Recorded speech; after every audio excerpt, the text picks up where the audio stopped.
Tales from the Tavern was recorded in front of a live Twitch audience. I'm Commander Shepard, and Tales from the Tavern is my favorite stream on Twitch.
Hello, everybody. We are back with another episode of Tales from the Tavern. I hope you all are doing well this Sunday evening. It's been a great week, and I hope you all had a great week as well. We have some very fantastic guests, most of whom you may recognize from previous episodes of this show, but we do have one newcomer who will introduce himself in just a few minutes. But with that, we're going to start right off by going around, having everybody introduce themselves, and then if you're viewing us for the first time, I will tell you a little bit about how this stream works and how you can participate. So, with no further ado, Matt, we're going to start with you. Tell us a little about who you are and where we can find you on the internet. Hello, I'm Matt. You may know me as Dungeon Glitch on the onlines, primarily Twitter. I own Gemmed Firefly. We make goofy nerd shirts. I don't know if you can see this anymore. It's just a cult leader, because I just make the shirts that I want to wear for the most part. I make music. I make D&D content now, and I'm really not good at speaking about the things that I do. So, yeah. Well, thank you for coming back on. I think you are starting to catch up to some of my higher numbered guests at this point. I think this is like 3-4 for you, so yeah. Yeah, this might be 4. Yeah, we're getting up there. So great. It's always a pleasure to have you. Pleasure to be here. Thanks. AtomicZero, aka Brian. Hey everybody, I'm AtomicZero, aka Brian. Also, Brian's my actual name without the AKA. But I am a TTRPG creator, mostly cast members on various other shows, such as Roll for Chaos, as well as The Spice Must Roll. Currently in the works of doing my own show, or restarting a new show, sci-fi show set in the Esper Genesis 5e universe, starting on February 10th, with a lot of people that are actually in the chat right now as well. And some really great people on it, so please stay tuned. And that is me. I'm excited for you to bring that back. It's a great cast, and I'm really looking forward to watching that. So looking forward to it. All right, Mel. Hello, I am Jelly Melly Draws, otherwise known as Mel. I'm an illustrator, a creative streamer, and a fellow nerd. So from characters to magical items, I'll pick up a pencil and bring it to the material plane. And you can find me everywhere on Twitter, on Twitch to hang out with me, or read some of my blog posts where I talk about my experiences with ADHD, being an artist, and how all that comes into my love for Dungeons and Dragons and TTRPG. And I'm so happy to be here. I think this is my 3rd time on Tales from the Tavern now. Yeah, I think so. All right. Yeah, awesome. Working my way up. I know. I think I'm up to 4. I know. I see a couple of people in chat that are like, oh yeah, come for my crown, yeah, so Mel, always great to have you. I'm glad your schedule freed up so that you could join me this week. Samuel from Plot Hooks. Hey, I am Samuel from Hot Hooks. You might also know me currently as the project manager for Disaster Hamsters 2, the current Kickstarter, which is going on right now. We are trying to raise enough money for our 17-person team to let you play as hamsters in 5th edition in an entirely amazing campaign setting full of sentient animals. It's amazing and great, and you'll hear more about it right after the break. Yes, I'm excited. If you were here last week, and probably a couple of weeks prior to that too, you've seen the trailer. Now you actually get to hear a little bit more about it from the man himself. So that's really exciting. I'm excited for that project. I got to play the first one. It was a blast. So I'm sure this one's going to be even more amazing. And now really the person that I'm sure everybody is actually here to see, the man who needs no introduction, but Mr. Mark Meir is here to join us tonight and talk TTRPG. So if you would please tell us a little about who you are and what you've been up to these days. Hello, I'm Mark Meir. I do voices in video games, including Mass Effect and Dragon Age games and the old original Baldur's Gate games. And over the last couple of years, I found myself playing a lot of RPGs online. And you can see me on the Black Dice Society, on the official Dungeons & Dragons YouTube and Twitch channels every Thursday. I'm also doing a podcast called Stitch of Fate, a podcast by night, which is a Vampire the Masquerade podcast. And this week, you can see me playing Baloth Baratil in Idle Champions, playing my Idle Champions character, Baloth Baratil, in Champions of the Realms on Realmsmith TV. And I'm going to be fighting Anna Prosser as Evelyn, and we are going to be raising money for our respective charities. So please check that out. You can go to championsoftherealm.com for more information. That sounds like a blast, and I'm definitely going to be adding that podcast to my listening queue. I currently am listening to an Orbital Blues podcast, 2 D&D podcasts, and a Pathfinder First Edition. So Vampire will be a nice addition to all of that. And for those of you joining us for the first time, I am Gamer Mom Luna, creator and host of Tales from the Tavern. Let me tell you a little about how this stream works. So basically, everything that we talk about tonight is going to come from questions from chat. So if you have questions for our group here, please feel free to drop those in chat. I have a moderator that makes sure they will get to me so we don't miss anything. And if you have been here for a little while and you've got some channel points racked up, we have the Ask My Question Next feature, which for 1,000 channel points will bump your question up to the top one in the queue, so we definitely can get to it. And we are very much looking forward to answering your TTRPG related questions tonight, and seeing if we have any other conversations and things like that come up as well. So I am going to start right off the bat with a question that I like to ask, especially when I have a new guest for the first time. Mm-hmm. Do your dice have to match? They don't necessarily. Usually, for me personally, I'll usually grab whatever dice, digital dice, it doesn't matter. But most recently, I have come into possession of a dice set that was made specifically for my character on Black Dice Society. So when I use physical dice in that game, I tend to roll those. It was Die Hard, actually. Oh, yeah. Put together packages for each of the individual characters, and I really like the Brother Uriah dice set. So, yeah, and especially if I'm playing Brother Uriah, I will tend to use his dice set. And when we did Champions of the Realm, I was gifted like a Baloth dice set, so it's like, yeah, I'll probably tend to use those ones for those characters. Nice. But when I'm DMing, when I'm just playing like a pickup game or something like that, then I'll generally use whatever dice are available. Mismatched or no? I am the black sheep when it comes to Luna, because Luna, who is a dice goblin of sorts, I am the absolute opposite of that, where I think I officially only have, maybe 3 dice sets. 1 I bought and 2 were given to me. So for me, I generally just grab whatever dice is around and roll it. Doesn't usually factor into me whatsoever. I've found dice that I've really loved that I wanted to make characters around, like the opposite way. I wanted to make a character for a set of dice. But my tastes, as always, are generally pretty refined, so I can't spend that much money on a set of dice. So maybe not this time. Maybe another time when I finally get to play the character, I'll break down and buy the dice. You don't want to buy a set of $175 dice from Level Up? I've thought about it, but thus far, I've stayed strong.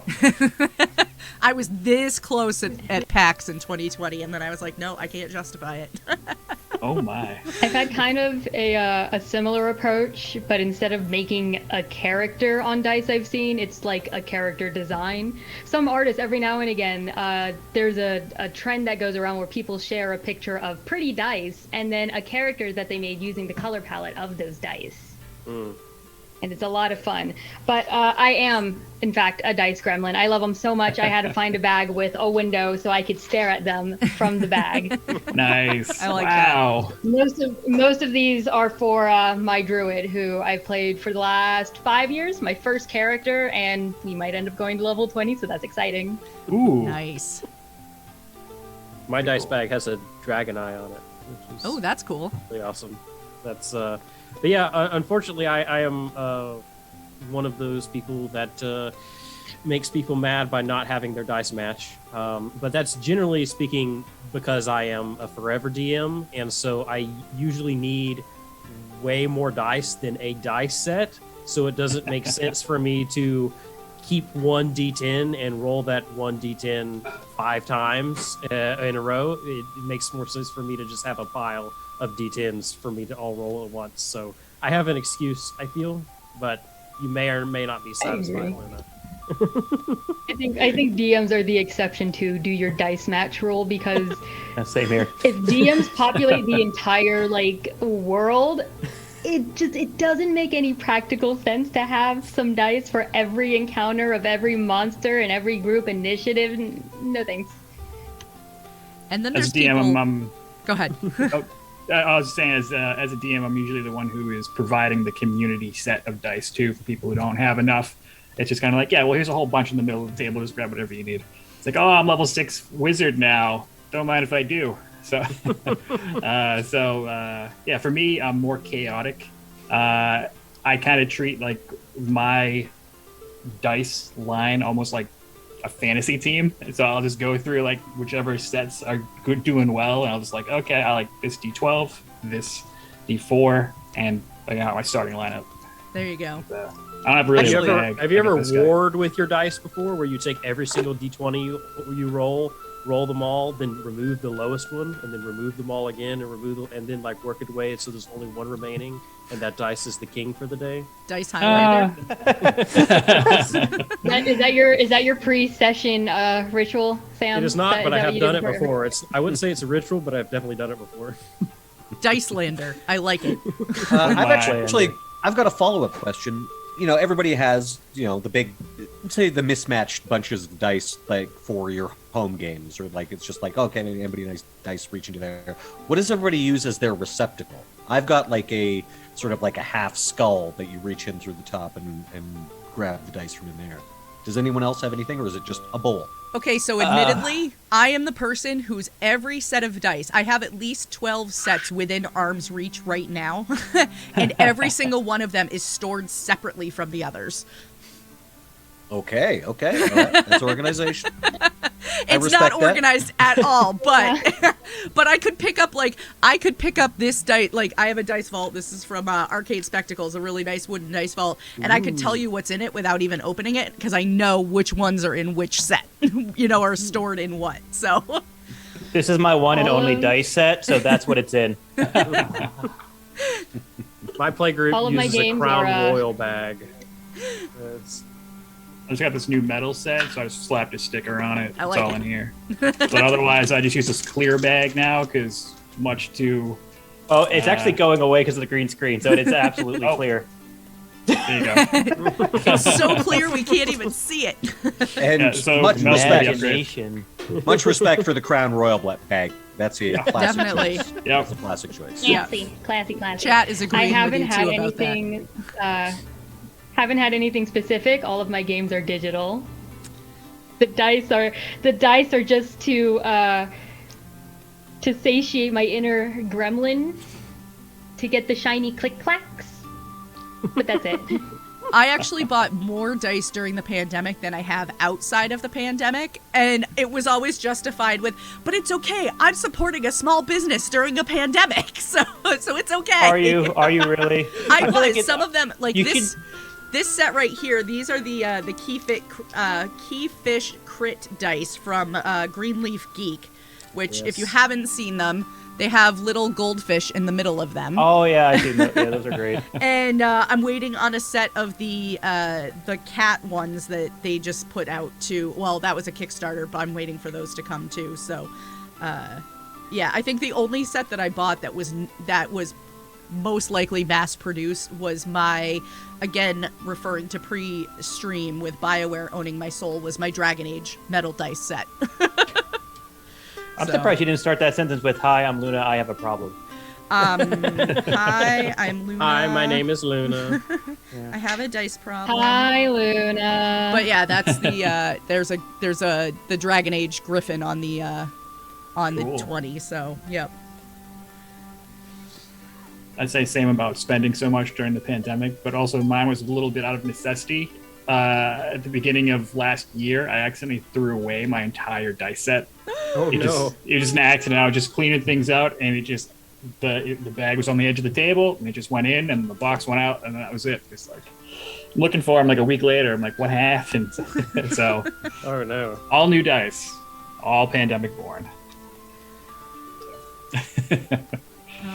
All right. Well, let's dive into a couple of the questions that we've gotten from chat. The first one came from Ray Mayhem, and Ray would like to know, what have you learned from others at your table that has changed how you play? My Go group for it. does. My group does a couple of things that I've picked up on. From a DM perspective, I've been in situations where it wasn't like 1 + 1 = 2 of an encounter. It was, here's a problem. How do you solve it? And having that like flexibility has really given me more creativity as a player to not think of, oh, well, this is the logical answer. Well, no, the door needs to be opened.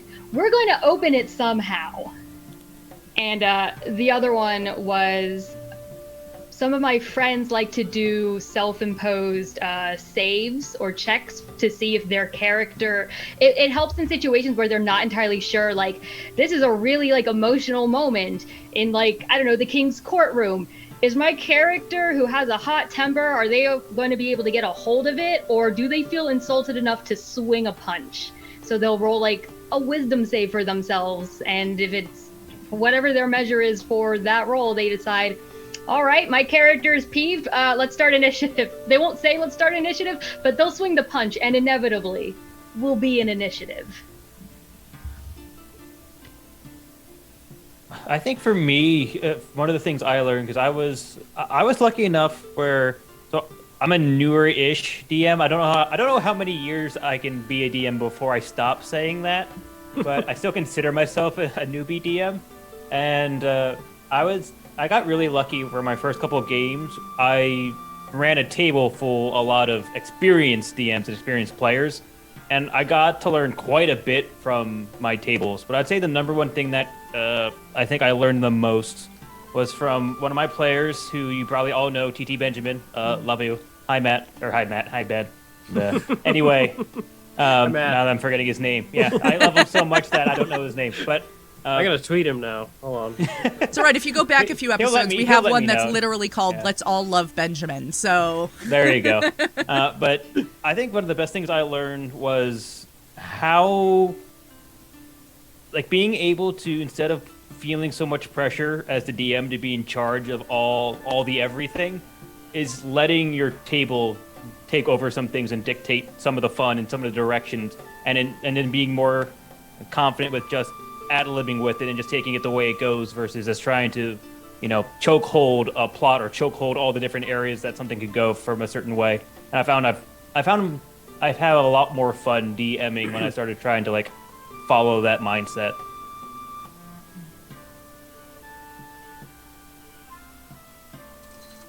I've got one actually from a DM's perspective. During the pandemic, I've played a lot of games with some old friends, including one fellow who's in New Zealand. We had me in North America, and we had the rest of the players in the UK. So that meant that he had to get up at 6 a.m. to DM for us every session. And he went above and beyond just with the amount of digital props and things like that, essentially digital handouts that he put together. And that really inspired me to, I think I must step up my game in future, hopefully in in-person sessions as well, to actually have physical props to hand out and do a lot more of that. That's awesome. I had something similar with that. One of my plays is from the Netherlands, and when she plays, we had to start like we had to bring our games more and more earlier into the day on East Coast time, because she'd be like, "No, it's 2 a.m. I'm good." It's like, oh no. Otherwise, the thing that I learned is that when you play with other people know more about other things than you do, and sometimes if you ask them what kind of things they might want to flex, it might send you as a DM in other directions. One of my friends is like an economics savant, so she's like, "Yeah, you want to do something with town money? Like, we can do that. Yeah, all right." So, yeah, just work with your players and see what they're into that other people might not expect or have ever written before, and it can take you in weird places. Yeah, that's the exact same direction I was going to go, because the thing that really helped me out the most was one of my players was actually playing his very first character. It was his name's Dave. He's been on the Blockhex podcast a couple of times talking about this because of how helpful it was. But he's an archaeologist by trade. He literally spends every summer in Central America on digs from ancient ruins. And I cannot tell you how much better my history building, my ruin building, my just anthropology, just the way that we actually world build as DMs was improved so much just by his real world knowledge was incredible. So just being able to actually just interact with your players or your DM if you happen to be on the player side and learn from their knowledge, just like you said, it makes you a much more rounded player or DM and can really add to the collaborative experience. I think for me, the biggest thing that I have learned, so I've been playing TTRPGs for quite a while, but my group that I played with was really small in that it was always, over the course of 10 years, it was always the same 5 people with maybe 1 or 2 rotating out. So for the most part, it was the same core group of people. And so it was something that I really didn't start picking up until I really dove into TTRPGs, playing online and on streams with other people. But it was a lot more of the yes and being able to sort of go with that, but also just learning how to better flavor my character's actions and flavoring combat. And, instead of oh, my halfling is gonna stab with her short sword, it was, okay, so she's gonna run and she's gonna yell shield at the other guy, and she's gonna jump off the 7-foot tall barbarian's shield, and then she's gonna come down on the head of the ogre doing it that way, and it's so just a lot more of that, and just sort of being able to envision that better for myself has really helped me as a player better get a handle on just different ways that I can flavor situations and things. Chat's going, the Edabricks toss, yeah, that was it.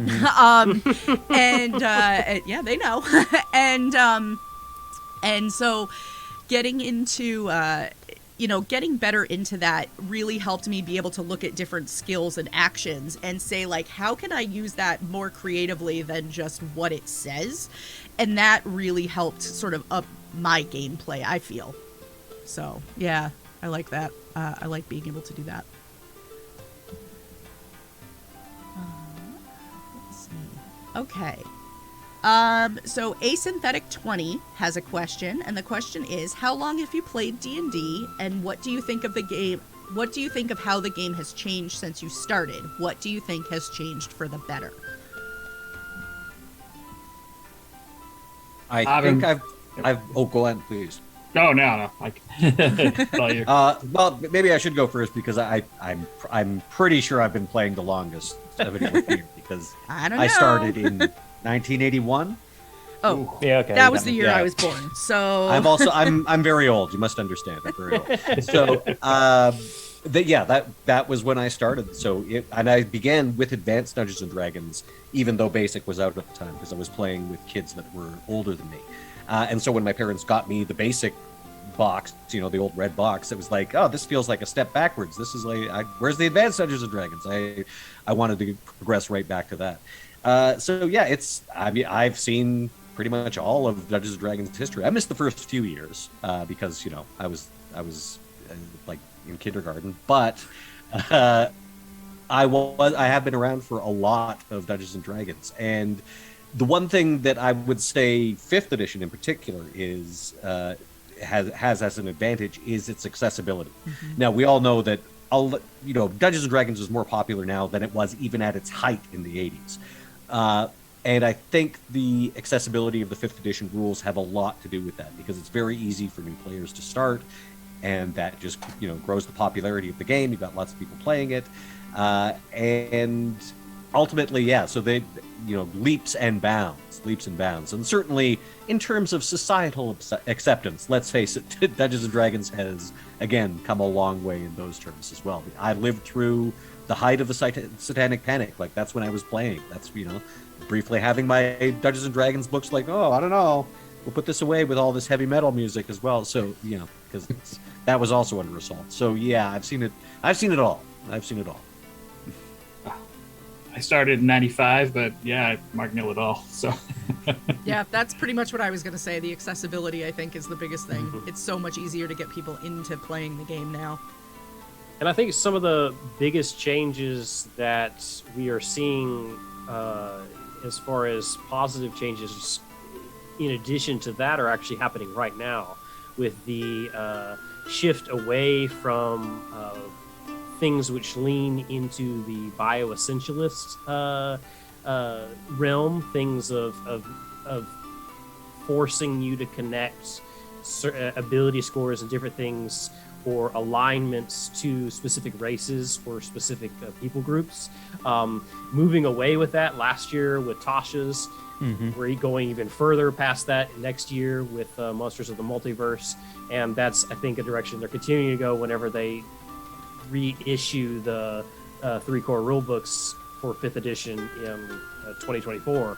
I think that shift, obviously is long overdue, and that's happening right now, and that I am very pleased with how they've been. It's obviously always a lot very slow for us as a community whenever we see a problem like that, because like literally right now in 2022 they're working on something that's 2 years from now, so it's always very delayed, but I'm pleased with the progress that they're making in that realm, and that's been good to see.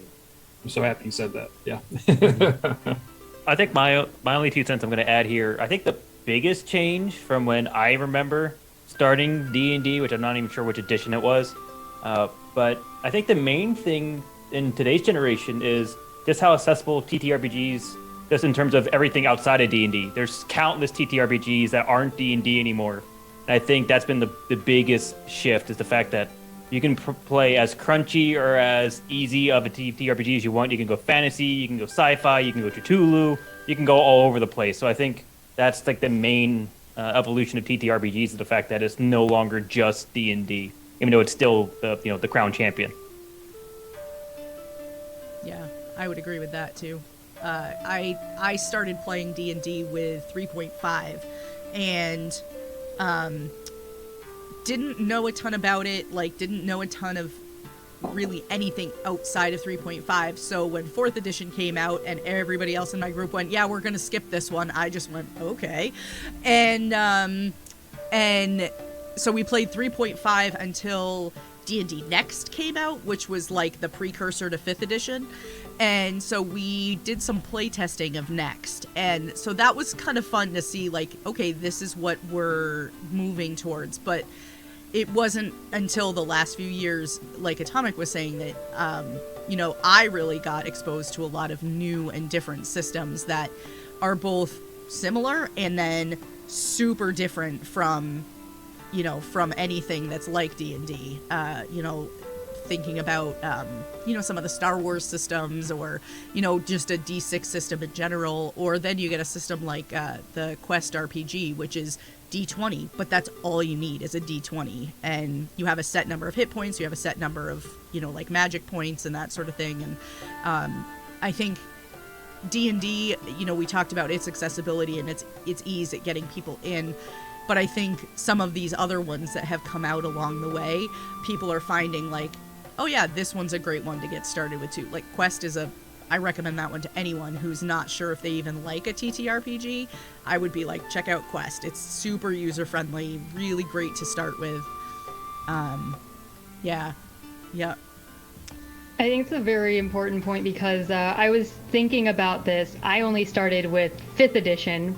My husband started with 4th edition and had been trying to get me into the game since, but 4th edition had a lot of rules for me to manage. And I think it definitely is depending on what do you want to get out of a TTRPG game. If you just want to have combat encounters and focus on mechanics, 5th edition is going to be perfect for that because that is what Dungeons and Dragons is built around. But I have found as somebody that loves role-playing, the tendency of 5th edition to be, I don't know, ask your DM. That doesn't work for myself, and I don't think it works for a lot of people who aren't inclined towards like the nature of storytelling and the yes and. But Pathfinder 2nd edition, even though it doesn't have like the hard concrete rules, it gives you a foundation and tools so you can figure those kinds of questions out. Like, oh, I want to bring the wild horses back to town. Is that animal handling? 5th edition might say, I don't know, ask your DM. That could be animal handling. That could be a nature check. Pathfinder 2nd edition will say animal handling, corralling animals. Yep, that's an animal handling check for you. The little things like that, I think, do make a difference. Yeah, makes sense. All right. Let's see. We have a question from Wolf's Blood. Wolf's Blood would like to know, what lessons have you learned at your table that you've taken into day-to-day life? It doesn't matter how right you think you are. If the rest of the party is going to do the bad thing, you have to let them because you can't stop them. Real life applications? The very valuable rule that D&D teaches us is always have 50 feet of rope with you and a 10-foot pole. Man, that's right. I gotta go repack that rope into my bag before tomorrow. You can't die by being clubbed in the head. It's only like 3 hit points. Yeah, that's the thing. Like, if you're being held up with a knife, that's only 1d4 damage. It's not that much. It's not, the problem is we're all 0 level. Exactly. Everyone is 0 level. Yeah. We're all commoners. A d4 minus 1 or something like that, or d4 minus 2 HP or whatever it was. I was just going to say slaying a dragon. That probably doesn't apply, but that would be interesting. I think I don't know. I feel like go on. Okay. I think sincerely the lesson I've taken from games into real world is failure is not necessarily a losing state. You can fail at a roll, and it doesn't mean it's the end-all, be-all for that scenario. The session continues, the arc continues, and you either figure out a way to work through that failure, or you deal with it, but it's not awful. And that's kind of big for somebody that, like, at least for me, that struggles with anxiety, and my brain likes to make everything seem like it's ending if you do the wrong thing. So having a game where I can do the wrong thing, and 1, I can still have fun just trying and failing, and 2, it's not literally going to end the world. I can bring that in and trick my brain into remembering that's how real life can work too. I do think like kind of the improv skills go both ways, but I feel like having the poker face or the poker voice, if you're only doing like non-camera based internet D&D, when it comes to things that you just do not have planned and you just keep pretending like you have them planned or prepped or anything else like that, being able to use that in the real life when something surprising comes up and you're just like, it's not that big of a deal, let's just think about it real quick. Okay, how can we move forward with this? And like not being immediately like overwhelmed by it. Both, it helps when it's in a fantasy universe where you're playing God, so anything can be right. But there's kind of a transition to the real life. I would say something random to take is when I was a kid, I kind of liked the idea of experience points for anything that I was kind of trying to get good at. So it's like, oh, I want to get good at art. It's like, I can't do it today. It's like, oh no, I just got to put in the time and grind this XP. I got to draw stuff I don't really like, so let's just do it. And so here's what 10 arms look like. So yeah. I like that. For me, it's all been about the power of collaboration. I mean, that's what tabletop role-playing games are. It's the mechanics are different and it looks different depending on what system you're using, but it's really, you're telling a story together. And the DM isn't telling a story, the GM isn't telling a story. They're kind of the steward, which is guiding the collaborative effort along, but it's everybody working together to do something. And that's the way that, group projects at work or whatever, all that sort of stuff, it works the same way. If you have good communication, like you do around a table or should have around a table when you're just talking with one another and figuring out how you're going to get into the villain's mansion, you're going to be a lot better off.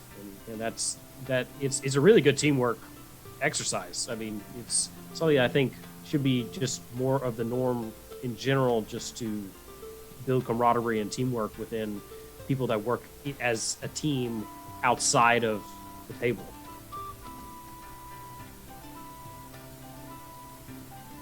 I think for me, it's that being able to I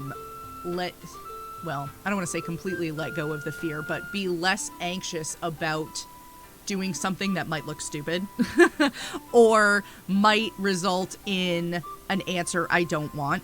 I think that, TTRPGs in that sense have made me more willing to, explore things outside the box, like at work or, in learning how to stream or things like that. And then, also just allowing me to sort of push my way into, meeting new people and trying new things and that sort of thing. I think it really has allowed me to build up a little more of that confidence over time that I may not have developed in another way.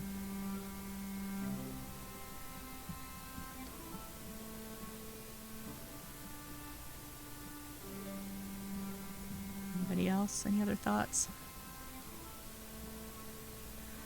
All right. Well, we've got a question from Dark Happiness 112, and the question is, does improv experience help with play, or how does it help with play?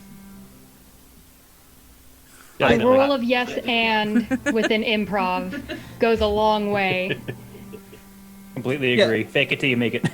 Yeah, I mean, there's a reason why improvisation employs the techniques that it does, why saying yes forwards the narrative. And that, I mean, there's such a connection between the storytelling that you see in improvised scenes on a stage and the storytelling that you see around a table.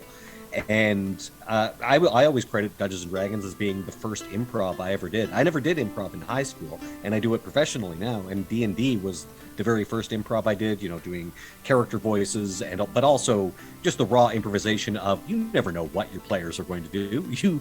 You cannot have an adventure mapped out. It's like, no, you have to go through this door. They might set the curtains on fire and jump out through the window. They might, the famous example of putting all this work into an NPC who's a plot hook, an adventure hook, and they're in a tavern, and they ask who else is in the tavern. You say, I don't know, there's a goblin sitting at the bar. All they want to do is talk to the goblin. So you've got to be prepared to come up with this goblin's name and backstory, and then also try to figure out, maybe he's got an adventure you can take them on, or you can somehow hook them back into what you have planned, but using the goblin instead of this guy that you put all this work into. Oh, Boblin the Goblin. Boblin the Goblin, yeah. Boblin the Goblin. Steve, it's usually Steve. It's like, I don't know, Yeah. it's Steve the Goblin. Yeah. The best example I could bring of that was my very first session I ever DM'd. It was an offline game, but literally my whole thought was, okay, this is the initiation. They're starting out at like an office where they're all being accepted to take on a task that was on like a bulletin board or something like that. And I'm like, okay, these are the paths forward. They're only going to do this. The very first step outside the door, they went to a section of the city that I never even thought of. I'm like, all right, well, I guess this is what's happening. This is what it means to be a DM. Great, awesome. And it was just like ad-libbing the entire first hour of my first ever session. It was completely off book. I'm like, well, okay. And that was just a big lesson learned, but also just how like exciting it can be to improv something where everyone just assumes you had planned. I just think it's a really cool idea that goes back and forth because I started with improv and then got into D&D, so it's kind of the opposite effect. It's especially important when, especially with D&D, your party's coming up with plans and strategy, and they think they have everything down, and then they get there and they be like, how come nobody told us there were guards at the front of this castle? We didn't prepare for guards. We prepared to sneak around the perimeter. So, well, now you got to figure out how to get inside. Or the best thing is the unintentional improv, and they're all talking about possibilities, and they're like, "Oh no, that couldn't possibly that couldn't possibly be how it is." And you're sitting there going, "That's so much better than what I had planned." Quickly rewriting notes to include their idea. Yeah, as a player, it's also possible to improve your play through, like, by incorporating the lessons of improv. For example, we talked about saying yes and advancing the story, and one of the big stumbling blocks often at a table is to narrative is often somebody going like, well, my character wouldn't do that. Yeah, I just wouldn't do that. But it is possible for your character to say no while the player says yes. So essentially, your character can not be happy about it, but goes along with, somehow like, I can't believe I'm going into this dungeon. It's still possible for you to advance the narrative as a player by saying yes and moving your character along, even though, it's like not what your character would do. I think a lot of people miss in the what my character would and wouldn't do question is when you're in a party, your character is no longer in a vacuum. Mm-hmm. It's no longer what would your character do. It's now what would your character do based on a set of priorities. Are they sticking with the party for a specific reason? If so, they might have to put up with things they maybe not want to do or be okay with things they wouldn't normally be okay with. Or a better question, what does the character do to make this decision okay with themselves? Mm-hmm. Yeah, I think a lot of that comes back to classic alignment struggles, especially whenever people are first starting to play D&D or another TTRPG that has some sort of alignment-like system.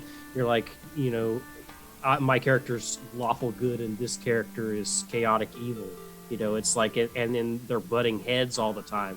It's like, well, if you're in a work environment with a person who has a completely different personality and completely different priorities than you, how do you get along with that person to achieve the common goal that your boss has set for you or whatever? You're not just sitting there saying, no, I'm lawful good. I would not do this. I refuse to participate in this thing. You're like, there's ways of actually working with it, because that's what you would do in real life. Is you would not just stand there at a door, looking at each other with your arms crossed and waiting for the other person to make a move. It's an awesome point. D&D was my first intro to improv as well, and if anything I've learned, it's that building trust with the people that you play with makes it a lot easier to improv as well, because it's almost like I'm going to throw something out and it's almost like a trust fall, and then we're just going to kind of relay various scenes and stories and decisions, and it comes around. So when you are fostering good communication, then some people can just intentionally throw wrenches into things, and everyone just be like, okay, that's wild, let's do it. So it's fun. It's so much fun when you're open with your other players. I've got friends at my table that say, oh, I don't like it if characters get into like PvP situations, and then we have another player that's like, yeah, if your PC wants to fight my PC over a disagreement, let's throw hands. And I'm like, yes, that's the one we'll have PC conflict with, because this is the player that enjoys that. Yeah, it's the same thing with like in-game romances. I have a player who 110% will never ever engage or be a part of any romance, period. They usually like play like robots or something, so that there's no way this is not going to happen to me. No. But you have the same thing where you have people that would want to get into a serious relationship with just about any NPC that says hi to them. So it is an interesting thing, like you just said, to like play into everyone's interest at the table to make sure everyone's experiencing the game that they want. Because there's so much more besides storytelling and fighting. I got turned down twice in the same campaign because the players didn't tell me they weren't interested in PC romances, and I was like, well, dang, you watched the first one, Crash and Burn. You didn't think to warn me when I came for the second one? Nope, you got to learn yourself. No handouts here. Harsh. That's why session zeros are important. Yes. Absolutely agree. That's actually a question that came up, so I'm going to jump to that one, then we'll come back to the other one. We got a question from Cawthon, and Cawthon said, "What and this is from the perspective of a DM or GM, are the most important questions or rules you set out in a session zero?" Well, as we've just addressed, what everybody wants to get out of the game. That's going to be number one, and then. After you've sort of established that as sort of a baseline, then it's also time to talk about like lines and veils. Like, what are people comfortable with? What would you prefer to be sort of glossed over as opposed to dwelt on or described? We've, an occasion, I've been doing games with people who have legitimate severe phobias. So you want to, again, it's not going to be particularly enjoyable if like the subject of their phobia is what's attacking them, or what the party has to deal with. So it's good to know that in a session zero, because then you as a DM don't feel frustrated as well, because it's like, oh, but I set a whole campaign on Spider Island. What am I going to do? It's like, like you can know at the time that it's like, okay, well maybe not that then, something else. Yeah. I think the most important thing that a DM quote unquote sets out in session zero is allowing the players to set out their own guidelines, because you can give, after all of that is thing, you can kind of set expectations for the type of story that, you had in mind. But the most important thing is just getting everyone's comfort level, because, as you mentioned earlier, Matt, when it comes to improv, having people that you could trust is important. And being able to come to the table trusting that nothing is going to come that is going to trigger past trauma, or that whatever the case may be, knowing that you can come to this table and it's a safe place for you to play where everybody is looking out for your best interest, that is what is going to make the most impactful game. So allowing the players to actually set up those rules and parameters is the first step to me, before you actually go into how you're actually going to be, running the game. Yeah, I just want to echo that by saying that one of the main things is like mechanisms for safety, because you always want to say, whether it's your intention or not, something might come up that a player or yourself is not okay with. And it's one thing when it's offline where things can just kind of happen. Someone can speak up immediately and it's fine. When it's on one of these types of stream content or anything else like that, having those mechanisms of, red, green, yellow, hand signals, anything that someone can use to make sure that they always feel safe at your table, because we never know when something might just inherently become uncomfortable or things like that. I also think knowing what type of game everyone is open for, because if you're playing with your friends, it's easy to talk about because you probably know each other for years, but whether it's an online posting for a virtual game, or whether you're trying to put a stream content out or anything else like that, trying to make sure that people do you want a hard game? Do you want an easy game? Do you want something that's completely combat after combat? Do you want only narrative combat, all theater of the mind? Like, figuring out what people want, even as far as going, I think I want to run a game where this is generally, your bog standard TTRPG where everyone is a nobody and they become a hero. Is everyone good with that narrative? Because I had a group that I said I kind of wanted to run like a hero-based campaign where everyone eventually becomes heroes of the world, and very quickly that was kind of generally not what the characters they assembled wanted to do. So I had to pivot from that. So just all those just little intangible details to make sure everyone is drinking the Kool-Aid and buying into the game, but also making sure that they're safe to play in the same space that they are. Because I have people ask me, can I do a voice? I'm like, absolutely, go for it. But some people would be really subconscious to do a voice or things like that, or have a character-to-character romance, or speak up against another character. So having those layers of communication at Session Zero really pay off dividends into the future. All that, all the safety stuff. Sorry, echoing all that safety stuff. Moving to like a more positive thing. One of my favorite things to ask in Session Zero is I'll ask each of my players, considering all the things that they may have done in D&D, is there anything you've never done that you've wanted to do that we can see that you get done? That's a good one. That's so a really good one. It would be like, oh, I've always wanted to, maybe I want to do a romance, or I want to start a mercenary team. It's like, cool, let's go with that. So, yeah. It's not just the DM story. Exactly that. Something that we've started doing in our Session Zeros when we're laying down the boundaries and the veils is we've started asking specifically for every category of boundary, where do you stand when it's involving another PC?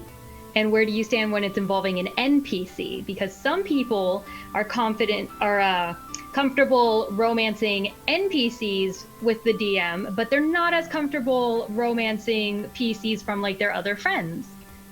So there are these little layers to what everybody feels comfortable with, and addressing those allows people to have both the safe session, but still maybe get something that they want within what they're still comfortable in. And it does kind of make sense, because when there's sort of like an extra layer of removal there when it's the DM who's like the character that you're romancing, because they're playing a bunch of other characters, and it's sort of like, it's like a puppet show. They're holding up this puppet now, and this puppet. Yeah, but when exactly when it's another player, it's like, well, this is their one avatar in this story, so it feels more like it's like, oh, this might feel a little more intimate that I'm comfortable with, or what have you. So yeah, always good to, as we say, to have the Session Zero, get all of it sorted out. Yeah, definitely. All right. Okay, so let's go back to the question that I had to jump over so we could stay on theme with that one. The question is, for those of you who usually take a DM role or a player role, what is the most important thing you have learned by taking taking the other role in a game, i.e. being a player when you usually DM? Keeping people who don't speak much involved. I'm an introvert. Yeah. So you have to, Very nice.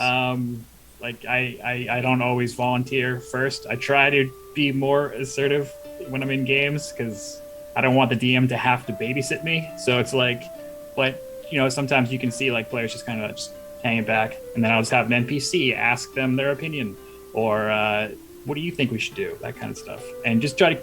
It's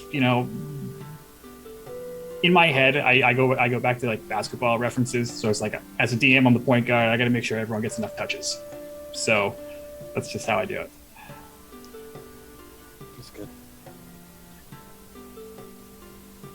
I think the main thing for me was, the reason why I wanted to try out the DM chair, because I was a forever player, was in my mind I needed to figure out like how people have fun in that chair. Because in my mind, I'm trying to sit there like, I have so much fun as a player because it's like the video game experience. You have a character that does, however many things, and you own that. You get to own that experience.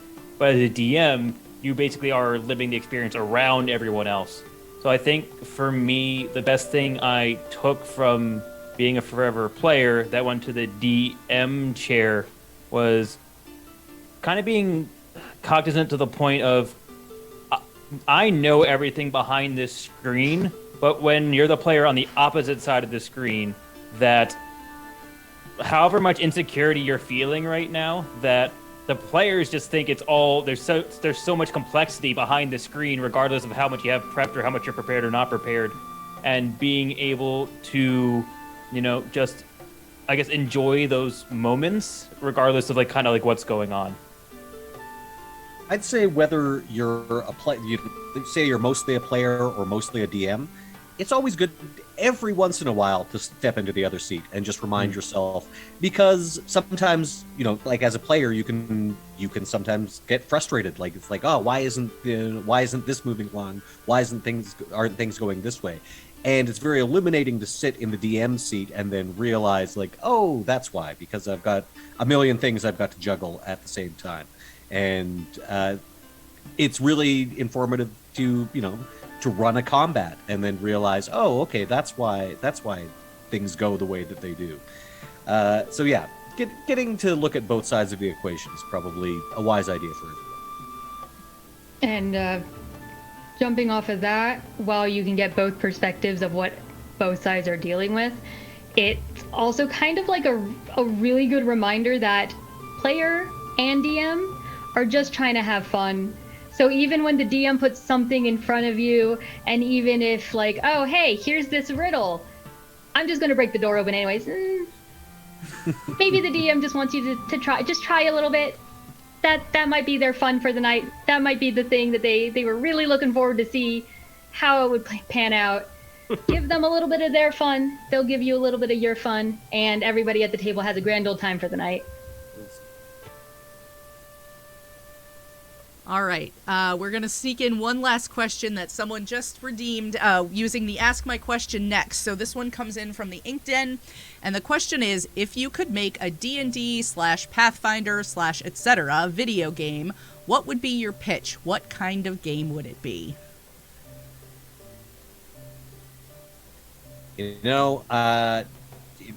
I'm showing my loyalties to the Black Dice Society here, but I'm also like legitimately just a huge Ravenloft fan, so I would love to see a straight up Ravenloft video game. I would really dig that, and I think it would be popular because people like that kind of thing. I think it'd be interesting, and I'm not sure how you would do it, since it'd be like the reverse of procedural generation. But it'd be kind of interesting if there was a game where the players are procedurally generated, and you try to play the storyteller of a game where you're adapting to what procedurally generated characters are doing. Like you make a dungeon and they go through a dungeon, or you make a boss battle and they figure out how to do the boss battle. So it's like a DMing game. DM simulator. My god, that's dope. Instead of an really RPG, cool. Instead of playing the RPG, you're generating the RPG around procedurally generated characters, and you're trying to just keep going. That's really neat. That You would add be a really TPK or fun. something like right that. now. Yeah. Okay, so we'll all talk after the stream, and no. And yes, now you guys are coming up to a break, is that right? Yes. Oh, Yes, okay. we So are. I'm afraid, yeah, I might have to get going after that. I But, know. but yes, it's please very continue unfortunate. with the answers, everyone. Yes, we will. And the rest of the video will also make it up onto YouTube and will be in podcast form. So when that happens, we'll be sure to tag you in it. So if you want to catch the second half on your I'm sure in all your spare time, like we all have, you'll be more than welcome to do that. But yes, we are coming up on a break, and I know that your schedule demands that you need to hop off. But I do also, before you go, I do want to let you know that we have a little gift as a thank you for you for coming to hang out. We have a gift card actually to Matt's shop that I will send you the code so that you can have that and you can browse the wares of Matt's store and pick out some fun stuff. And I also have a gift card to another one of my my channel partners, Critical Hit Cookies, which she makes she makes the most amazing cookies, and she is an avid TTRPG player. So I will get you all of those probably later tonight or first thing tomorrow. So yes, unfortunately, we do have to go to a break, and I'm sorry, Cawthon. Almost second best? Is that better? Cawthon is a friend of mine in chat who has been known to send me cookies in the past. So yeah, so there's a whole story there. We do have to go to break. However, I would encourage you all to stick around because we're going to show the trailer for Disaster Hamsters 2, and then we will talk a little bit about that when we come back from the break, and then we'll finish answering all the questions that we haven't had the chance to get to. So thank you for joining us for the first half. Mark, it's been wonderful to have you, and thank you so Thanks much for for having me. hanging Yes, out. thank you. And we will see you all after the break. In a world where heroes stand tall,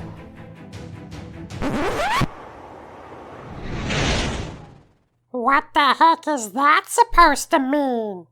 oh, sorry. Play as adorable hamsters in Disaster Hamsters 2, an epic TTRPG book designed for 5th edition. It's more fun than you can stuff your cheeks with. The book has 3 parts. Ta-da! Everything you'll need to play as a hamster in 5th edition. Ta-da! A whole sanctuary full of adorable sentient animals for your hamsters to explore.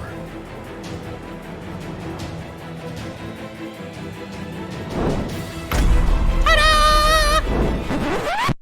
Hold up. Adventure? I'm so confused. How am I even talking right now? I have so many questions! The nefarious scientist Jerry Hilliot has perfected the process of creating sentient hamsters. Now, for a final test, he's dropped his experiments into the sanctuary to see how they fare. Not only must they survive, but they must also defeat the tyrannical kitty Snuggles to escape to freedom. This is awesome! We need your support for Disaster Hamsters 2 to happen. We'd love to have you on the team.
Hello, hello. We are back from our break. As you can see, Steve the baby dragon has taken Mark's spot. Unfortunately, Mark had to step off, but we want to talk a little bit more about disaster hamsters. If you were here during the break and you saw that very awesome video, then let's learn a little more about disaster hamsters. So Samuel, tell us about your Kickstarter.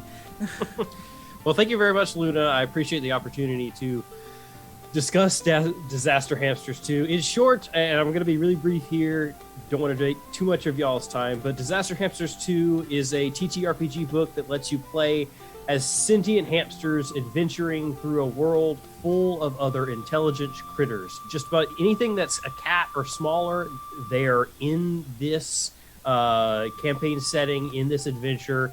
Guinea pigs, raccoons, mice, all sorts of different things in this 5e compatible book. It's got everything you need to play as a hamster or related small mammal in 5th edition. There's comprehensive mechanics and stat blocks for all sorts of creatures. There's the complete campaign setting. There's an adventure that takes your hamsters from levels 1 to 3 in 5th edition. And it's also kid-friendly. It's the equivalent of PG rating with clear content warnings and sections that contain themes that could be distressing to children, and frequent sidebars, which include tips for running the games for kids, like non-violent solutions to problems and the encouragement of teamwork. So basically, the entire thing is designed so that whoever you are, you're going to be able to find some enjoyment and just some amazement in the epic hilarity that is playing as a sentient animal in a TTRPG. It's fun. So we are live on Kickstarter right now. We are only got about 10 days to go, and we need some help catching up, which is the reason why I'm here talking to you right now. We have an immense 17-person team with some very big names, like Kat Kruger, who worked at Wizards. And so our budget is pretty big because we were committed to actually making sure that we paid everyone fairly. We needed to raise, over the course of the 30 days, $22,250 to make sure that we could actually sufficiently pay everyone, or else the thing is not going to happen. So far, we are about 1/3 of the way there, but we're 2/3 of the way through the Kickstarter.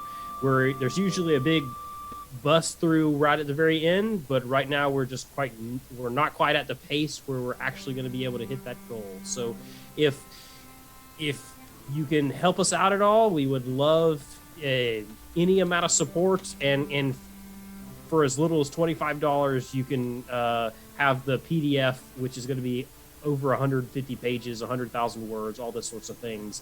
And then there's tiers all the way up to $500, where you get to come to my local game store and be part of a launch party, which includes me and Waffles maple syrup and all sorts of fun things. So there's so many things that you have out there. Please support if you could, or spread the word if you can, because we do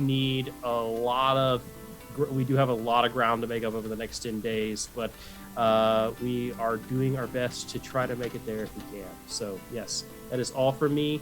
Check it out. Follow us on Plot Hooks for all the informations and for links to the Kickstarter.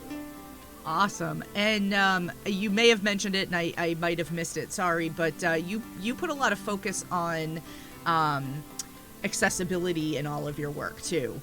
Yes, yeah. In addition to the kid-friendly aspect and making sure that people who are younger can enjoy it, we also make sure that people who are differently abled or disabled can actually enjoy it as well. The book has an entirely separate layout, so there's 2 different files, one that uses alt text and the open dyslexic font, and just things that make it really accessible to as much as we can to people that are more visually impaired, so that again they can enjoy the release as well. Basically, we're doing everything in our power to make sure that if you want to play as a sentient animal in a TTRPG, you can with this release. Awesome. Well, I hope everybody checks it out. We had Wolf's Blood drop the Kickstarter link in the chat again, so if you are even remotely interested and want to check out the Kickstarter, or you want to share it with your friends, if you know people that might be interested, there's the link. Please go check it out. I am really looking forward to it, so I am crossing my fingers that it is a success for you. So we'll hope it goes really well. Well, and thank you for sharing about it. We're gonna dive back into some of the questions that we got, and unfortunately, if you joined us during the break or just after, you will notice that Mark Muir looks an awful lot like a little baby red dragon, and that is because he had to leave after the first hour. His schedule demanded. As it does sometimes, his schedule demanded that he could only stick around for an hour. And so yeah, so we're down to the 5 of us, but we are going to finish answering the questions that have come in, and if you have any other questions for our chat, please feel free to drop those, and we will make sure that we get to them. So we are going to start off with the question that came from Apache1222 in chat. He's one of my moderators, and his question is, what is one of your most memorable Nat 20 moments, either as a DM or a player? I have so many. Oh no. I have one, but I already shared it, so I'm trying to think of another one. Yeah, I'm literally the exact same. I think I shared this the last time I was on.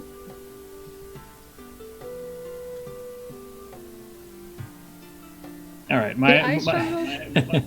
good. I'm struggling because I don't remember like the Nat 20s. I remember the high stake moments where I succeeded. So I can't tell you if it was a Nat 20 success. I just know that like I beat the DC that might have been really high and I did a cool thing. That works. I got one. I got my favorite one. It's not a Nat 20, but it was the equivalent to a critical success in the system I was running. And for anyone who watched Ripples, they'll probably know what I'm talking about.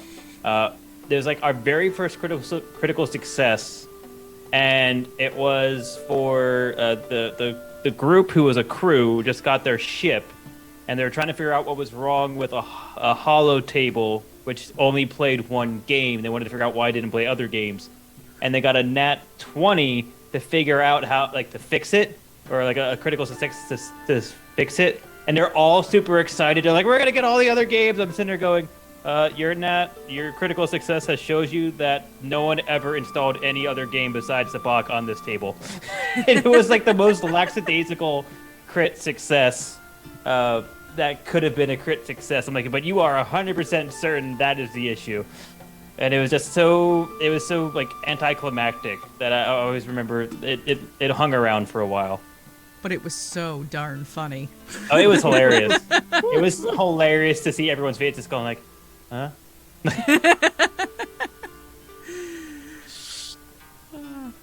Mine involves some backstory.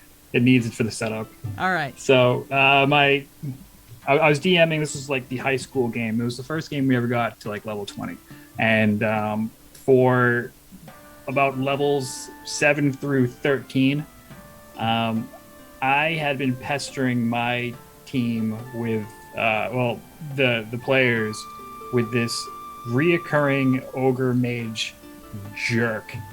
And he would just come by, show up, cause some trouble, and just take off. He'd fight to a draw and then leave. At the same time, they're also trying to stop this big demonic summoning. And so in early levels, they were part of an obstacle course because we wanted to test out abilities. We were still learning the game. So level 1 is what you get. You came in second, so you get an arrow of slaying, and it turns into an actual slay. It's a joke item. So our paladin is archer based, and he hangs on to it. I forget all about it because we play for like a full year, and then we get to about level 15. We confront the big mage on a snowy cliff, and he's doing the whole thing, the whole ritual, and the ogre mage shows up to be a jerk, and they're standing toe to toe, like just like in a stare down, and the paladin, the player, was just so confident. He looked at me. He knew exactly what he was doing. I had no idea. He's like he pulls out the arrow, says, "I knocked the arrow of slaying." I'm like, "What are you talking about?" And he looks at me, and he's got the D20 in his hand, and he's like, "Jingle bells, motherfucker!" And he drops it, and then he hits it, and it's a 20. And I rolled, so I don't know what to do with a slay. So I'm like, okay, dex saves for 2 wizards, and they fail, and they get bull rushed off the cliff, and it ends the campaign with he killed both of my long-term big bad evil guys. Oh, in one shot. and everyone was crying for like 20 minutes. That's hilarious. That's so awesome. I good. would be crying too. That's awesome. I mean, marks for just the amazing pun. That's. I have a specific magic item called the Chorus of Booze in a campaign where it's an alcohol where if you drink it, you kind of lose all perception, and all talking just literally sounds like people are booing at you. And it was created just for the pun of naming it Chorus of Boozing. Booze. So yeah, puns. You got me there. Oh God, that's good. I polymorphed a dragon into a chicken once. Those are fun. That's great. That's always a good time. It was for charity too, so it was an added bonus. We were doing this tournament event sort of thing. The DM puts us in, like, it's our party, and we got to fight one side of a bunch of dinosaurs and this like giant T-Rex thing, and the other side was like this giant ape. It was basically King Kong versus Godzilla, but the party had to fight both. And Persephone, my druid, whose entire shtick is make friends with everything, got to charm Monster, the T-Rex, and got to pet it like a dog right on its back and just kind of like raise hell for the entire combat. That's so fun. It was perfection. That's awesome. I think my best was probably polymorph too, but that was because my players polymorphed my roper into a beaver, and then a character that was at like 3 hit points tried to walk away from it, and I got a natural 20 biting him with the beaver, and I almost killed him with a polymorphed beaver, which would have been hilarious. Unfortunately, I did not, but it would have been hilarious. Oh God. He was at 1 hit point after that. Oh, that's awesome. Oh my. Oh God. There are so many good ones out there that like I could probably, like, if I really thought about it, could come up with quite a lot. All right, let's see. Question from GPX Smith. What was your favorite session where nothing went according to plan and it was pure chaos? I would like to reiterate, which I session? polymorphed a dragon into a chicken once.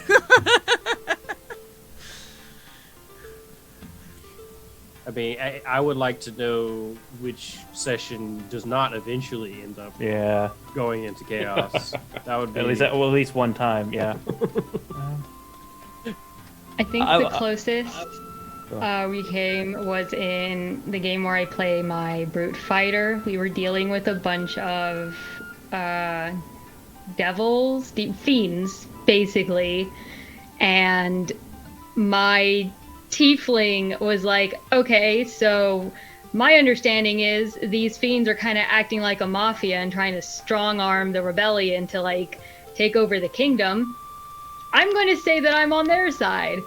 And it worked until she got there, and it was like, oh, hi, there are these innocent civilians in cages, and apparently that's what's for dinner tonight?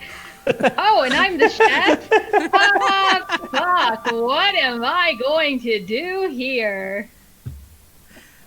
Thankfully, from the previous dungeon, she raided the pantry in this past dungeon and had like a bunch of food in her bag of holding. So she just took all of that out and made it for all of the devils. Until the party could come in later in the night to ambush the camp when they were all sleeping.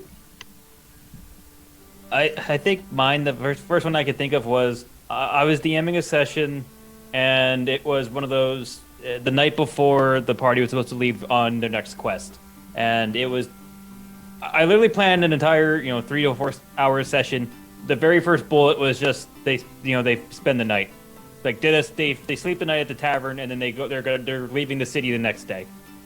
Well, my group took, I think, an easy 1.5 hours to finish the night at the tavern, because they started talking, then one got drunk, and then she started to try to pick a fight with everyone, and then someone tried to sneak into the kitchen to do something, and then sneak into some other locked door to do something, and it just kept on going and non-stopping until there was like an hour and a half of just, we're finally done with the tavern now.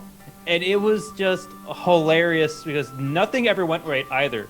Everything the group tried to do, even though it was comical, they all failed it. All horrible rolls the entire time. It was hilarious. So, like, the one guy tried to go out back, not the sky self. The lower level one. When you're shaped your appearance. Yeah, it is the sky self, right? Yeah. And he made himself to look like a dishwasher boy. And he walks in, he hits horrible rolls, he gets kicked out of the back and fired. Even though he didn't have a job there. Like, it just kept on getting worse and worse and worse until they're like, did you figure out what happened? He's like, no. He just kind of went through the front door defeated. But it was just a hilarious night when something like that happens. For me, that's wild. Yeah, just one bullet point turned into an hour and a half. I was like, Yep. all right. For me, the one that sticks out as most recent is I run political intrigue games, and one of the goals of one of the later missions we had was that the players would, the town would witness this false flag event that would get people all riled up emotionally. It's supposed to be like some monsters attacking the town, and it's actually like a robot covered in tarp. And so I set things up for the party to do potential things just to get the day rolling so that they could end up into other spots. And they took the odd option out of every decision tree I had given them until they ended up actually at ground zero of this attack as it was going to happen. And instead of just witnessing this thing from afar, they were actually witnessed in the event, and the entire campaign changed because now they're seen as terrorists. Because it's like, oh, I know those guys. That's unfortunate. They had to do a whole bunch of just like sneaking around until they could find different ways to clear their names, which meant exposing the entire thing, which they immediately figured out because they were so close to it. It was supposed to be like, yeah, you're not going to figure this out for a long time. It's like, oh no, this all makes sense. It's like, all right.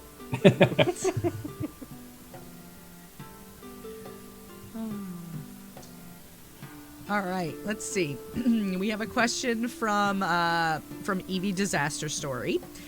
Which type of game do you prefer more? Railroad, Story Trail, or Sandbox? Sandbox. Sandbox. I prefer. Okay, I'll be the awkward one then. I prefer Story Trail. I don't like. I'm one of those types of people where I can see the enjoyment of a sandbox game, but I generally like playing through kind of some form of general narrative that is set up. Like, no matter what, there's always a surprise where it always somehow manages to pull you back into a central plot or some grand conspiracy or quest or something. The world's ending. Like, I tend to prefer those styles of games versus just you can do anything you want wherever you want. I don't mind DMing sessions like that, but I know as a player, I much prefer playing within some kind of story-centric campaign. Yeah, and to qualify my answer a little bit, I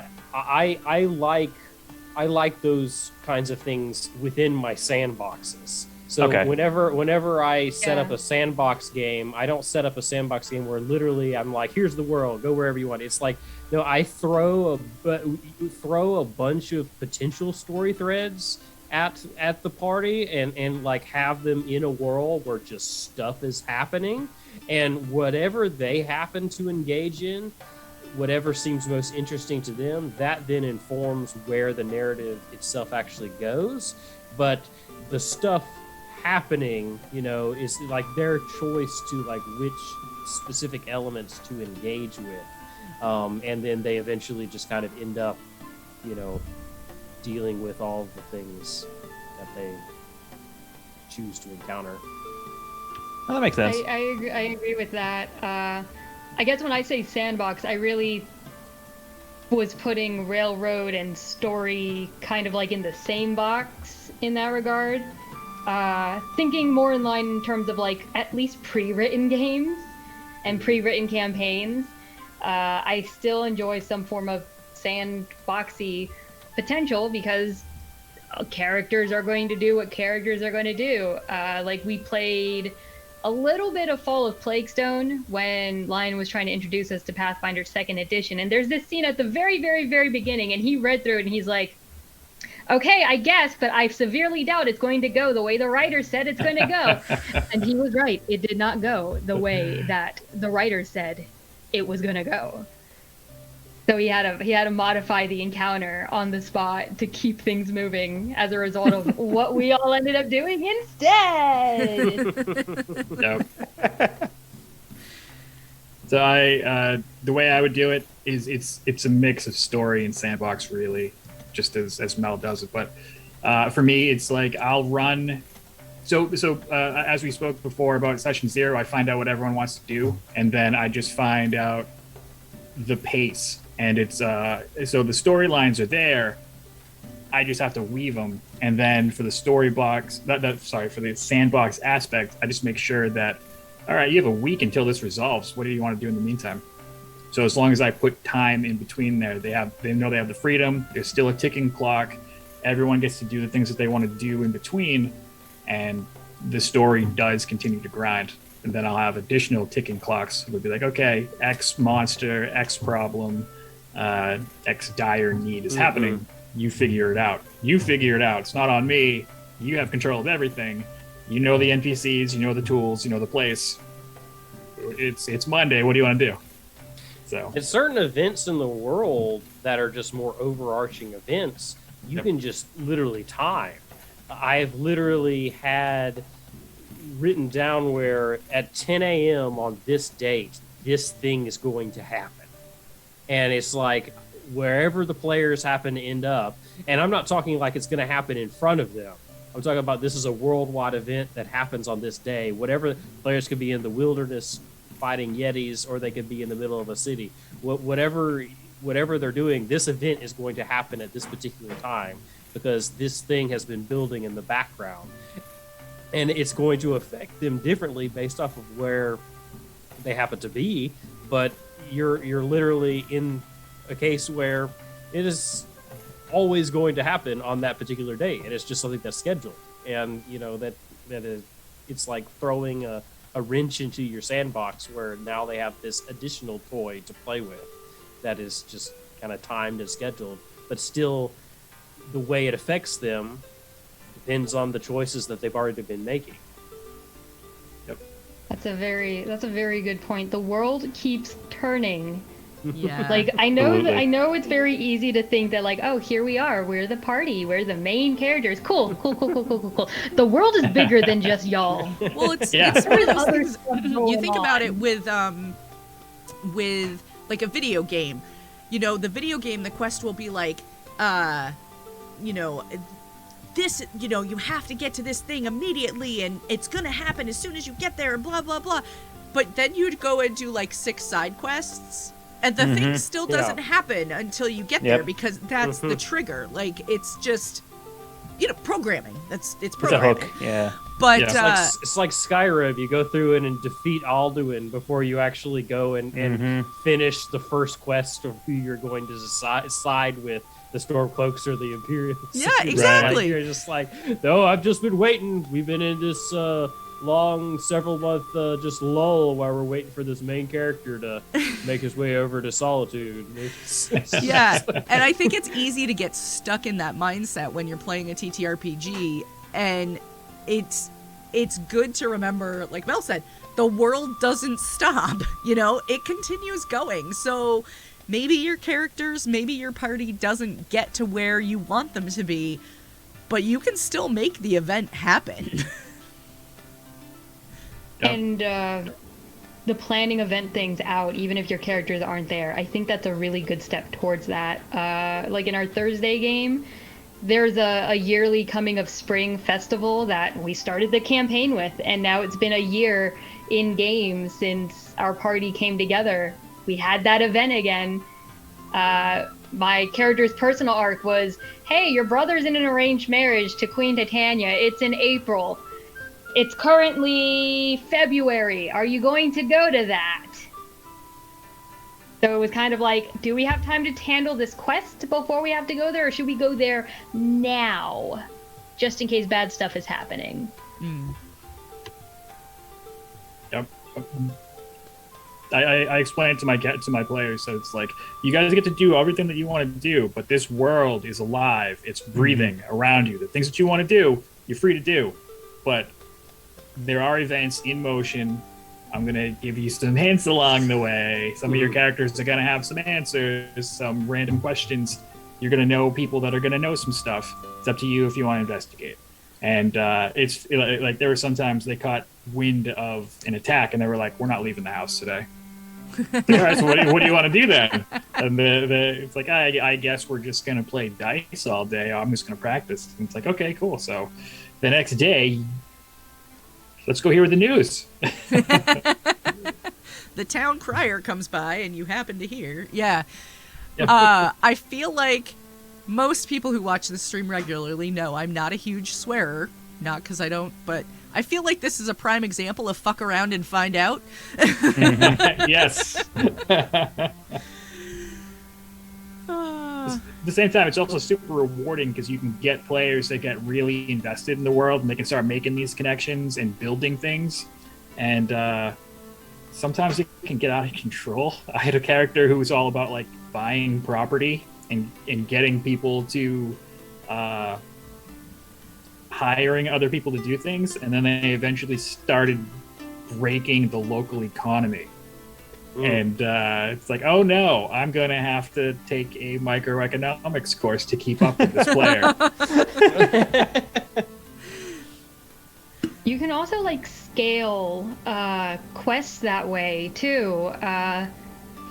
Beginning of the campaign, there was a quest available to us where, oh hey, this noble wants to build roads, and it seems to be this group of centaurs is making that very, very difficult.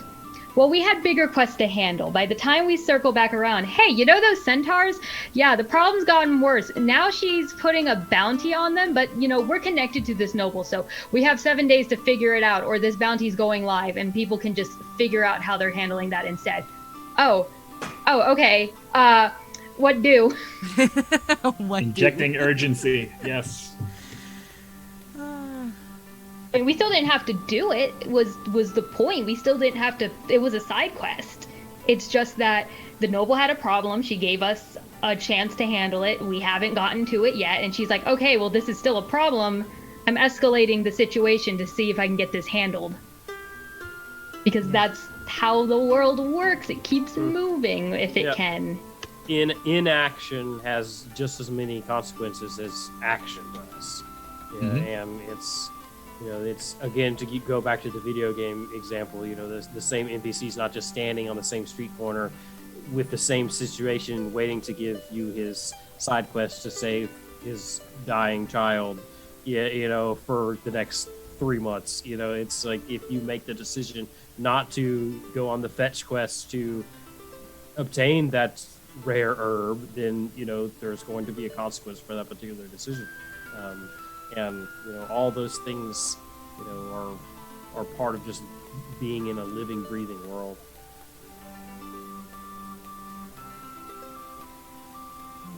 All right. Anybody else have anything else they want to add? Move on to the next question. Otherwise, I'll go on all night. That's true. I mean, this is a broad topic. We could do a whole 2 hours on this alone. All right. And it is key too, because as Synthetic has been talking about in chat, you know, it's very true that players do get lost in sandboxes. It's like if you give them no direction at all and you literally say sandbox, there is I think an inherent appeal to that on the surface. You know, you're like, oh, I don't want to railroad my players at all. I want to just give them all the options. But then it literally will be, you know, the paralysis of choice at that point in time. You know, you're literally sitting at an ice cream shop with literally infinite flavors of ice cream, and you have no idea what you're supposed to choose. And you know, having just a few different story threads which are just happening, which they can just engage with, is just, to me, just a good balance that keeps them having the options of doing all this, but not being completely overwhelming as far as, you know, too many options. I like to give the recaps so people will be, so it's like, hey, so this is what you worked on. These are your options. These are your options. And it's by doing so, it's I think it's fair to remind people the things that they can and can't and can and potentially should do. Because just because the player hasn't been paying so much attention doesn't mean the character wouldn't. So it's like, okay, here's something that's important to them. They might know this kind of thing. Laugh.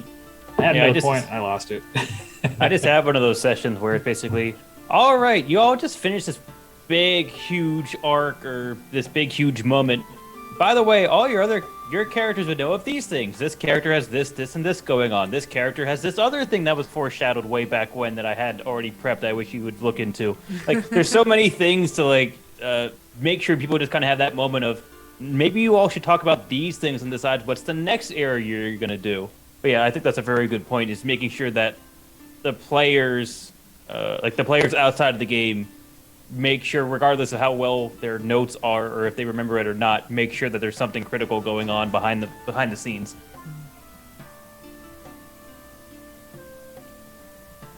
I do my recaps in the voice of the big bad of the current story. There you go. Oh, that's cool. So I always make fun of him. So it's like, yes, these 4 nincompoops have gone so far into this mine and botched every potential encounter. And it's like, but then the players will correct me. It's like, oh, that's not what happened. It's like, oh, so you were paying attention. Okay, cool. No. Cawthon in chat just said I had my players set up a quest box at the tavern in town where villagers could give them quests in writing or have the bartender write it for them for a copper. That sounds awesome. Yeah. I like that. I like that idea a lot. Yeah, that's fun. It's medieval vending machines. It's just like quest vending machines. Like you're like easy quests. Put in a copper. Or give everyone. My DM did this. We all had like these little side quests after we did like a big thing. Like, all right, well, everything's pretty chill. You want to help the townsfolk with stuff? Oh wow, look, all of these things we're helping the townsfolk with that are very different are all in the same direction. Wow! Yep. And each of them had like little tiny through threads to bigger arcs later down the line. So we could see like little side quests and how they benefited us later. That was kind of neat. All right, let's see. We have a question from Lot Evenstar. The question is, what is your best plan came together memory in a game?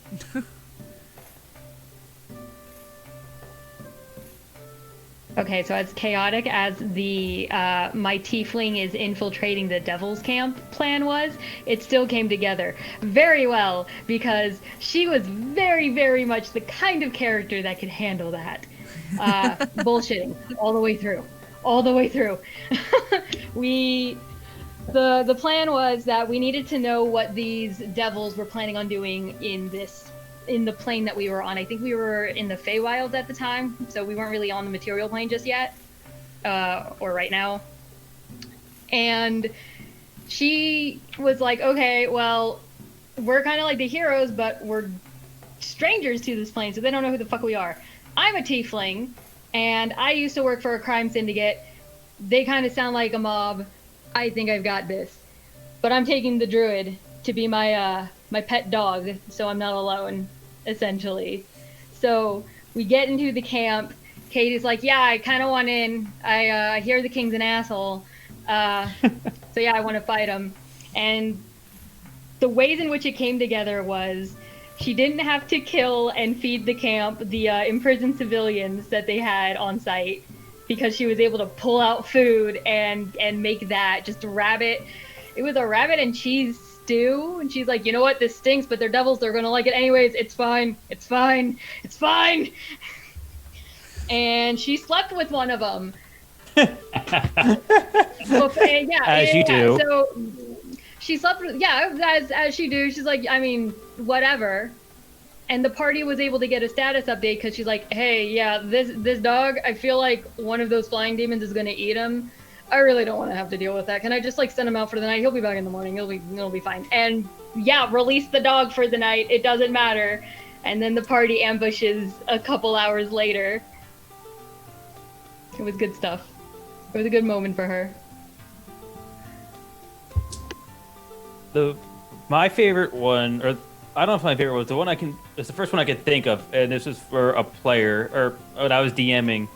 A player decided to do something that their character was absolutely not equipped for, but somehow still managed to figure it out. So the group was tasked with trying to intercept a package that was coming in through a port, and they knew which ship it was on, and they knew the ship just got into dock. So they were trying to figure out a way of getting to this package. Somehow, this character who has no social skills manages to talk their way onto the ship, pretending to be like a crewman. The person who was actually equipped failed on the roll, so they got held up at the gangplank and they couldn't do anything. So it was everyone watching this person stumble through this encounter. So they snuck below deck, where they immediately started to try to hide. They hid successfully for a little while. Then their roll started going south. They ended up knocking over some stuff while they're trying to make their way through the big chest with the spotlight on it, where they actually need to go. She made a noise. She wasn't sure if she was made yet or not. So then she started just randomly moaning and screaming, pretending that she was hurt. So this young sailor comes down. There's a moment of who the hell are you? And then it was just oh wait, they're injured. So wait, what happened? She throat punches the kid. Immediately, no hesitation, just throat punches him, runs, grabs the chest as the kid is stumbling up, trying to get up to the top deck, because he managed to survive the punch somehow. She didn't end up killing him outright. She struggled getting the thing up, eventually got it up the stairs to the top deck, where I'm saying, well, where do you think you're going from here? She's like, I immediately jump overboard. I'm like, you're going to do what now? So she tucks this giant treasure chest, immediately jumps overboard. Mind you, it's winter, so the water, regardless if she could breathe underwater or not, which she couldn't at this time, the water itself was too cold, it was going to kill her. So she just jumps overboard. I'm like, all right, so you sink to the bottom of the sea with this chest. Now what? And she started to slowly die, but the group was like, do we see all this go down? I'm like, you're standing on the edge of the port. There's no way you don't see this commotion, because all of a sudden there's this man overboard alert, and the person's like, she punched me in the throat. There's an intruder. So there's tons of commotion. Thankfully, they had a druid who morphed into a dolphin, went under, and solved the entire situation with it. And somehow they cast she was able water breathing on her, so she pretends to be dead and floats to the surface. They fish her out of the water. The crewmen who grabbed her from the water, I think one of them had a nat 1, so they just think she's dead. The other two party members come up and be like, oh, we're a part of the city guard, we'll take care of the body for you. And they're like, okay, thank you. And so they're carrying their pretend dead friend out of this district through multiple gate checks, while the other one, who is a dolphin, is carrying the package underneath the water to some rendezvous point. And I'm like, I don't know how they got away with it without someone either dying or being murdered in the entire thing. But it was it was hilarious to DM because of just how it all managed to happen.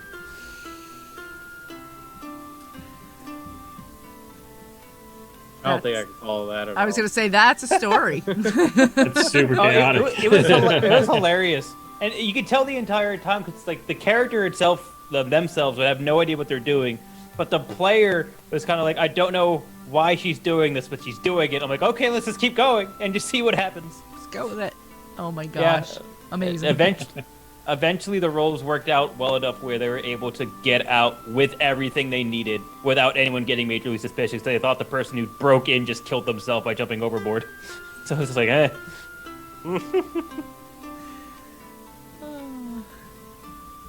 All right. I think we are getting pretty low on time, so unfortunately we will have to leave some questions unanswered tonight. We had quite a few that One more hour. I know, we had quite a few that came in that we didn't have time to get to. Yeah, let's Mass see. Effect hour. I know. Yep. I know. It's gonna take 50 subs right now, and we'll go for another hour. No, I'm kidding. Give me 1 second. Watch it. I am telling there's you, a will, there's a alright, when way. stream bullied me into a set of emotes, you tell them 50 subs, they will double it. I mean, I wouldn't complain about that. All right. So realistically, though, we will have to wrap up so everybody can have time to remind us of who they are and where we can find everyone on the internet. However, if you missed the first half of the stream with Mark Meer, this video will be going up on YouTube later this week and will be available in podcast next Sunday morning, so you can catch the first half and hear some of our conversation with that. Yes, Cawthon, we did get a clip of him saying that. It happened before we went live, so you will be able to catch that on the YouTube and the podcast as well. We do have a clip of Commander Shepard providing his endorsement, so that is a thing. And let's go around and we'll remind everybody of where we can find you all on the internet. So Matt, we'll start with you. We'll go back the same way this time since Mark's not here. Sad. Oh, yes. I'm a little less nervous this time around, so. Sure. So I'm Matt. You can find me as Dungeon Glitch on Twitter. I'm pretty addicted to it, so if you ever want to reach out to me, I will definitely get back to you. I own Gemmed Firefly. We make goofy nerd shirts for awesome people. I just put up like 10 new designs 20 minutes before the stream started, so if you're looking for something cool, I might have something that you like. I also make music, so if you check out Dungeon Glitch anywhere that you listen to music, you'll probably hear my lo-fi album. That's a lot of fun. I also make TTRPG tools. I have a generator site on dungeonglitch.com if you need that sort of thing. Basically like a Tavern generator, names.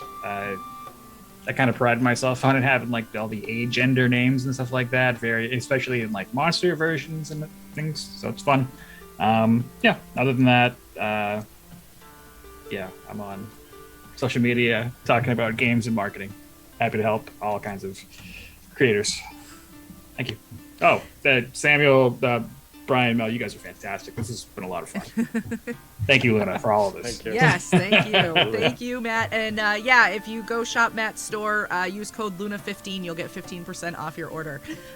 So you can do that, save a little money, buy a couple extra things that you weren't planning on getting with it. It's all good stuff. I know I own 3 shirts and have a 4th one in the mail, and I have a mug downstairs and all that good stuff. So yeah, I'm working on single-handedly keeping your website afloat.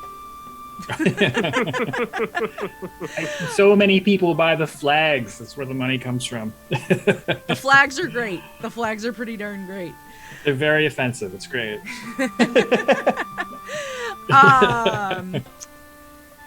Yes, yeah. chat's like, oh yeah, I recognize you from Twitter now. Yeah. AtomicZero, aka Brian, whose real name is actually Brian and not AKA. Yes. You I fooled me remembered. once now.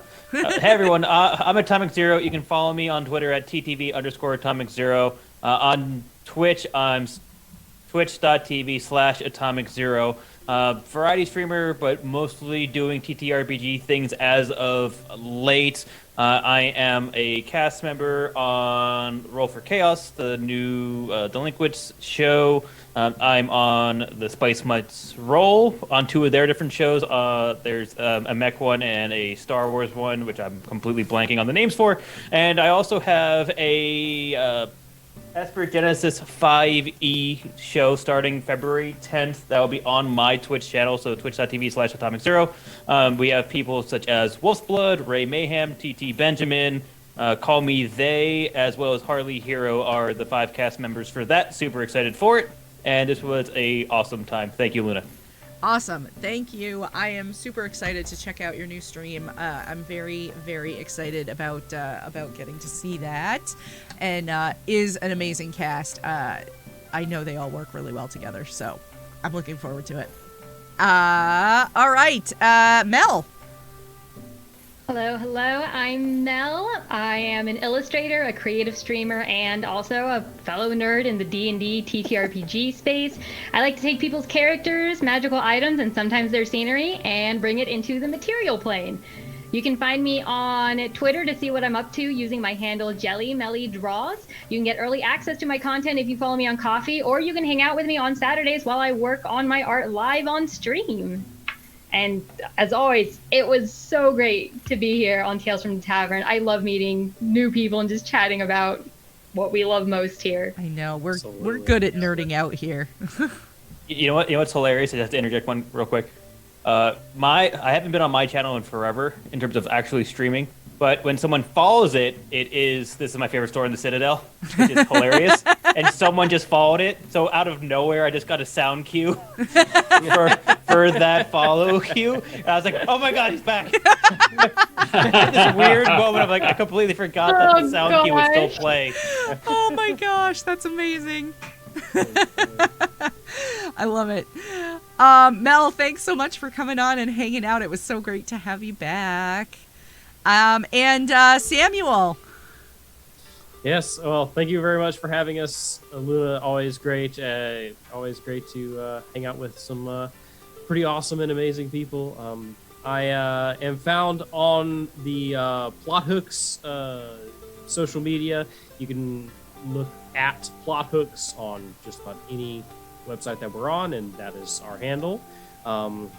Obviously, most everything that you're going to see right now is all about disaster hamsters and trying to scrape this Kickstarter over the line. We got to average some pretty hefty progress per day to get there. But so any retweets, any help, any share it to every obscure Discord that you have. Please do so. We would really appreciate it. We really want to bring these critters to life. You also could find us on Patreon, again at Plot Hooks, where we do all sorts of other random written content. We do podcasts and all sorts of stuff. All that stuff is found at Plot Hooks on our social media. So just follow us there. Yes. Well, thank you for coming on. Thanks so much for talking about your Kickstarter. I hope it is successful. I love the video for it.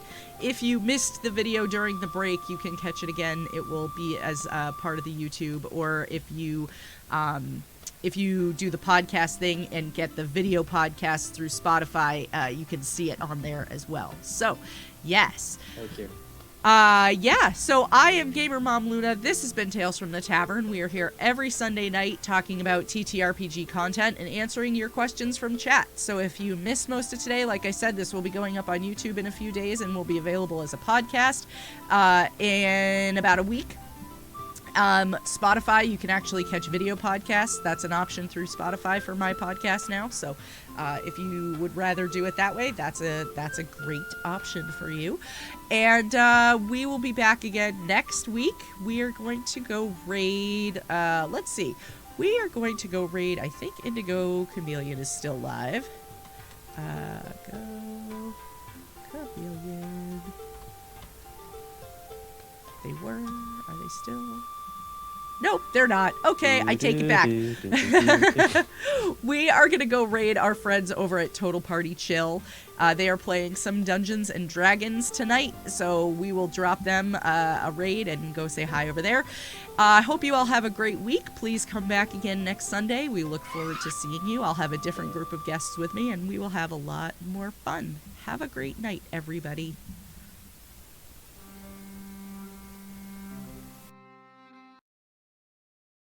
Thanks for tuning in for another episode of Tales from the Tavern. You can catch this podcast recorded live every Sunday night at 8 p.m. Eastern, 5 p.m. Pacific at twitch.tv/GamerMomLuna. All of our questions come directly from chat, so we never really know what to expect when we go live. If you ever have a question or would like to add something to the conversation, feel free to reach out on Twitter at GamerMomLuna and use the hashtag TFTT. You may just get to hear it answered. Thanks so much. I should go.